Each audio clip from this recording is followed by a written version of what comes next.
The most terrifying sound that ever came out of Elvis Presley's throat wasn't recorded at Sun Records. It wasn't a rock and roll scream in front of thousands of fans. It was a howl of pure pain, echoing through the corridors of Memphis Baptist Hospital in the early hours of August 14, 1958. They say when a king loses his crown, he loses his power. But when Elvis lost Gladys, he lost his very soul. She was always my best girl. This phrase, spoken between convulsive sobs, hides a devastating secret about emotional dependency, the tragedy of a son who never cut the umbilical cord, and the dark days that transformed the boy from Tupelo into a lonely man forever. Today, we are going to open the Memphis archives. Forget the glitter of Las Vegas. Today, you will meet the pain that created the myth. To understand what really happened at that funeral in Memphis, we need to tear away the veil of official history and look at the soul of this relationship. We aren't just talking about a son who loved his mother. We are talking about survival, about a spiritual connection that defies common logic. The tragedy of 1958 didn't begin with liver disease. It was written the exact moment Elvis Aaron Presley took his first breath. Many of you dedicated fans know the basic fact, but few stop to feel the psychological weight of it. Elvis arrived in the world 35 minutes after his identical twin brother, Jesse Garon, was born in silence. Modern psychology tells us that surviving twins often carry an eternal void, a subconscious search for that missing half. And for little Elvis, that half wasn't found in the outside world, but exclusively in the arms of Gladys. Gladys Love Presley didn't just raise a son, she protected a miracle. The paralyzing fear of losing Elvis, just as she lost Jesse, turned into a vigilant obsession. During their difficult childhood in Tupelo, Mississippi, life tested this union in cruel ways. When Vernon, Elvis's father, was sent to Parchman Farm for forging a check, Gladys and little Elvis, still just a child, were evicted and left alone against the world. It was there, in extreme poverty, going without food for days so her son could eat, that the bond became unbreakable. They ceased to be two distinct people. They became a single entity, divided into two bodies.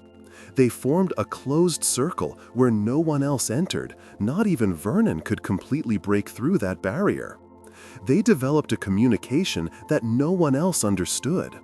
Even when Elvis was already a tall, handsome teenager, and later a grown man breaking down racial and cultural barriers in music, they conversed in baby talk. It wasn't immaturity, it was a secret code of affection, a language of love and protection that isolated them from the hardness of reality. She called him Satinin, saying his skin was soft as satin. They shared the same bed until his pre-teens, fleeing from storms and nightmares, creating an emotional dependency so deep that Elvis, even as an adult, often couldn't sleep unless he spoke to her. But here is the painful and ironic truth we need to face. Elvis's success, the very thing we celebrate and that changed the world, was Gladys's slow poison. Imagine the mind of this simple woman from the country, uneducated. Suddenly, the shy boy she led by the hand to school was being mobbed by crowds, having his clothes torn by fans in mass hysteria, traveling on dangerous roads, and flying in planes she was absolutely certain would crash. To Gladys, the fans' screams didn't sound like adoration. They sounded like a riot. She told friends she was afraid those people would kill her boy. Every step Elvis took toward glory in the spotlight was a step he took away from the safety of her embrace. When fame exploded and Elvis bought Graceland in 1957, he thought, with all the purity of his heart, that he was giving a castle to his queen. He wanted her to have everything poverty had denied them. But in the tragic reality of the facts, he built a golden cage. Gladys felt deeply isolated in that 23-room mansion. The wealthy neighbors of Memphis looked askance and mocked her because she insisted on her simple habits, like sitting on the front porch, drinking her beer, and feeding the chickens. She didn't fit into that world of luxury. She felt like a stranger, an intruder in her own home. Before we see how this sadness turned into tragedy, I need to know your opinion as people who understand the human soul. It's very common for people to think money solves everything, but Gladys proved the opposite. I want you to comment down below. Do you think Elvis realized that fame was destroying his mother, or did his innocence prevent him from seeing it? Leave your honest opinion. I want to read what the Elvis family thinks about this dilemma. The longing for her son, who was always on tour or in Hollywood, and the constant, irrational fear that a tragedy would happen led her down a dark path. Gladys began to seek refuge in tonics for her nerves and in alcohol. It was a desperate attempt to anesthetize a heart that lived in constant panic. Elvis saw this. Whenever he came home, he saw his mother aging years in mere months, gaining weight, losing the sparkle in her eyes. And this corroded him with overwhelming guilt. He knew, in the depths of his tormented soul, that the fame he loved so much was the same force destroying the only person he loved more than life itself. They had what many call a psychic connection. They said if Elvis had a nightmare on the road, Gladys woke up startled in Memphis at the same instant. And this invisible umbilical cord, which was never severed by time or distance, was about to be broken in the most brutal way possible, leaving the king exposed and alone at the top of the world. We now advance to the eye of the storm. It is 1958. To the world, Elvis Presley was soldier number 533-10761, doing his patriotic duty at Fort Hood, Texas. But inside that uniform beat the heart of a terrified boy. The physical distance between Texas and Memphis wasn't just miles, it was an abyss that was sucking the life out of Gladys. History tells us her health declined rapidly, but we need to understand the terrifying speed at which this happened. It wasn't a gradual illness of years, it was a sudden and violent collapse. Without Elvis nearby, Gladys stopped eating properly. She stopped taking care of herself. Doctors diagnosed acute hepatitis and severe liver problems, but anyone who knew the family knew the truth. Her body was giving up because her spirit was broken by the separation. She said repeatedly, "They took my boy. I have no reason to be strong anymore." The fateful week truly begins on August 8th. The phone rings at the barracks. The news was grave. Gladys was in critical condition at Memphis Methodist Hospital. And here we see the force of Elvis's desperation. He requested an immediate emergency leave. Initially, and this is something many forget, the Army hesitated.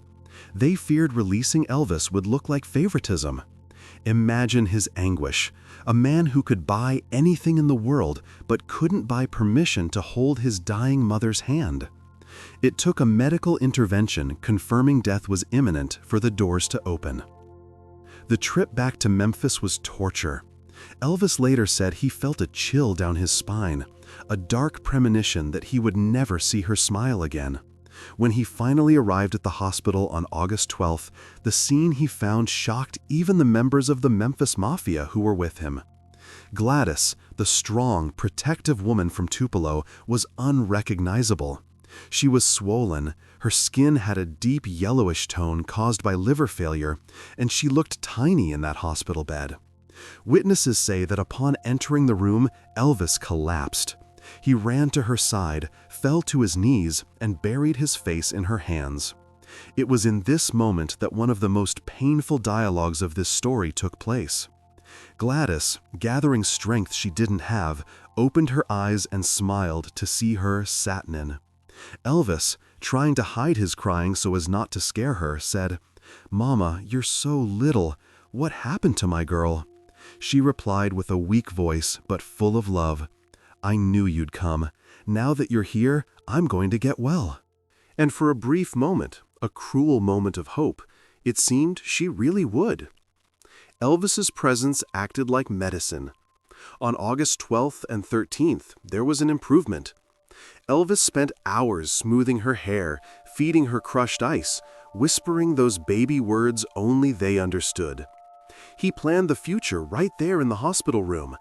He promised that as soon as he got out of the army, they would live together, that he would take care of her personally, that nothing bad would ever touch her again.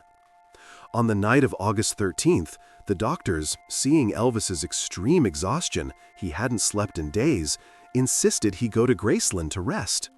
"She is stable, Elvis," they said. "Go get some sleep." Elvis was reluctant. He didn't want to go, but exhaustion won. He kissed his mother's forehead, said, "I love you, Mama," and left the room. He didn't know it, but that was the last kiss. That was goodbye.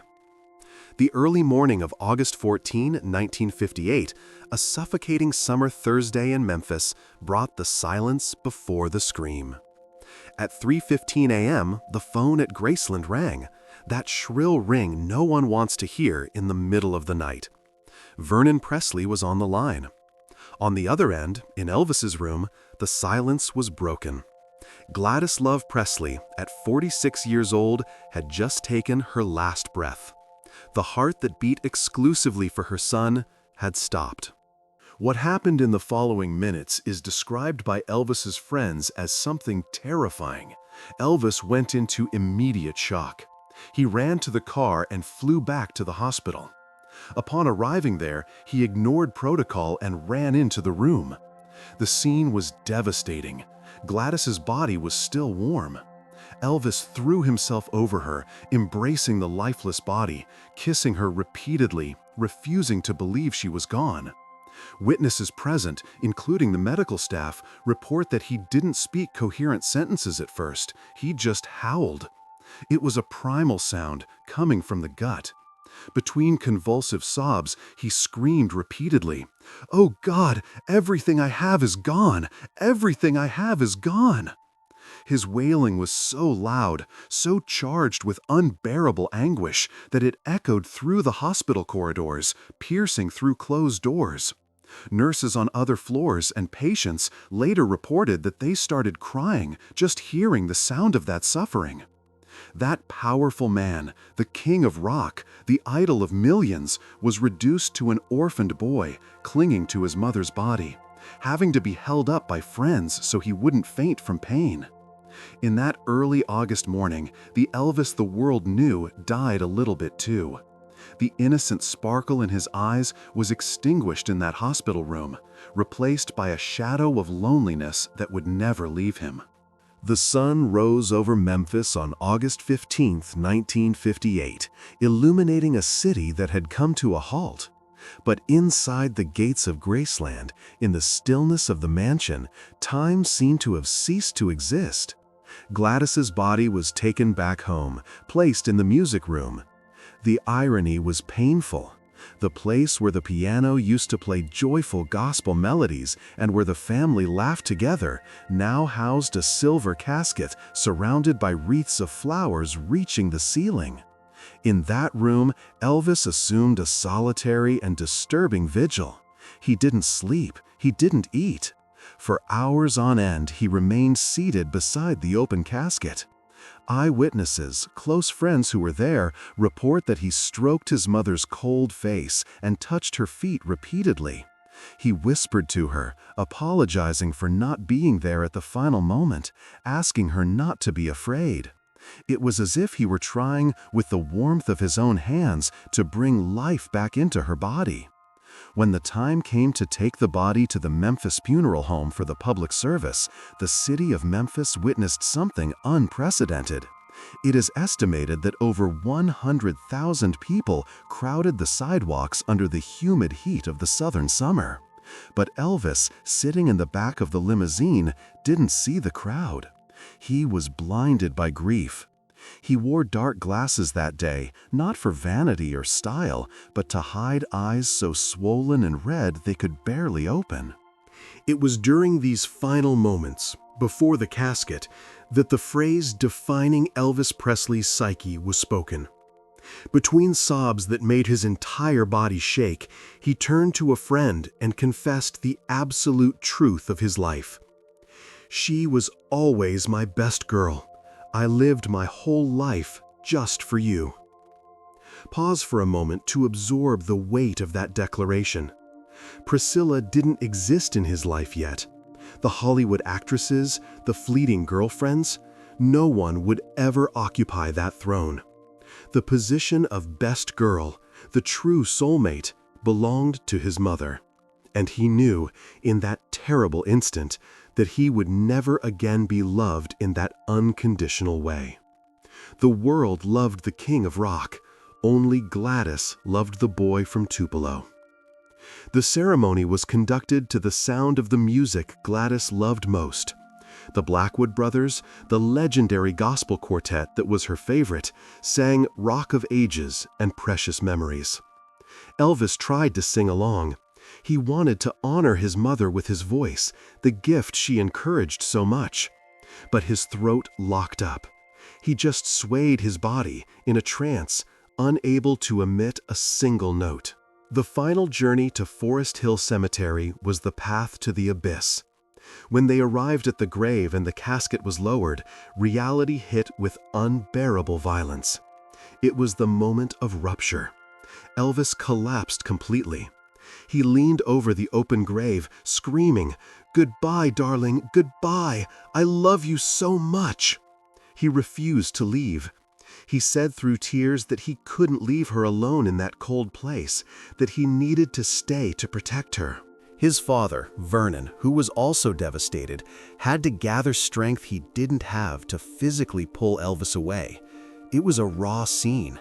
The most famous man in the world, transformed into a terrified child, having to be practically carried away from his mother's grave, while his laments cut through the cemetery air. The funeral ended, the flowers withered, but Elvis's grief never ended. Upon returning to Graceland, he made decisions that show the magnitude of the trauma. He went up to her room, took all her clothes, her simple cotton dresses, her worn shoes, and stored them in the attic.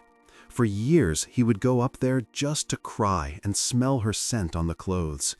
The famous pink Cadillac, the greatest symbol of his success and the promise he made to take care of her, was parked in the garage and never used again. It became a metal sanctuary, frozen in time. Weeks later, Elvis shipped out to Germany to finish his military service. Photos from this era show a changed man. The crooked, mischievous smile of the 50s disappeared. In its place, there was a distant, melancholy look. Biographers agree on a crucial point. The Elvis who returned from the army in 1960 was technically a better singer, more polished, but the wild flame, that pure joy of living, had been buried at Forest Hill. This is something that divides historians, and I want to know your view as a fan. Do you feel this difference in his music? Do you think that sad look in the 60s movies comes from this loss? Comment the word 1958 down below if you agree that the true Elvis died a little bit on that day. The legacy of this pain is visible in the rest of his life. To deal with the void and the pressure of fame without his anchor, Elvis began to seek refuge in the same things his mother sought. The chemical dependency that would come to mark his final years wasn't just an addiction. It was a desperate attempt to anesthetize a broken heart that never healed. In the end, Elvis's story isn't just about music and glory. It's about a man who spent the last 19 years of his life trying to get back home, trying to find his best girl again. And perhaps the only real peace he found after that week in August 1958 was on August 16, 1977, when he finally left to reunite with her. The relationship between Elvis and Gladys wasn't just a story of mother and son. It was the beating heart of everything he created. Knowing this truth changes the way we hear every ballad, every sad note he sang after 1958. If this story touched your heart, and if you felt the depth of this love, leave a like on this video. It's not just a click, it's a sign of respect for the memory of Gladys and our king. We are building a true family here, united by the love for this legend. So, if you want to keep this legacy alive and discover more stories that traditional media often hides, subscribe to the channel now and turn on the notification bell. That way, YouTube will alert you whenever we open the Graceland memory chest again. And if you haven't commented yet, now is the time. Do you believe Elvis's life and career would have been different if Gladys had lived longer? Write what you think. I read and reply to all true fans. Lastly, share this video with that friend or family member who loves Elvis as much as we do. Let's spread the truth about the man behind the myth. Thank you for watching until the end. Keep the faith. TCB, taking care of business, everyone, and see you next time.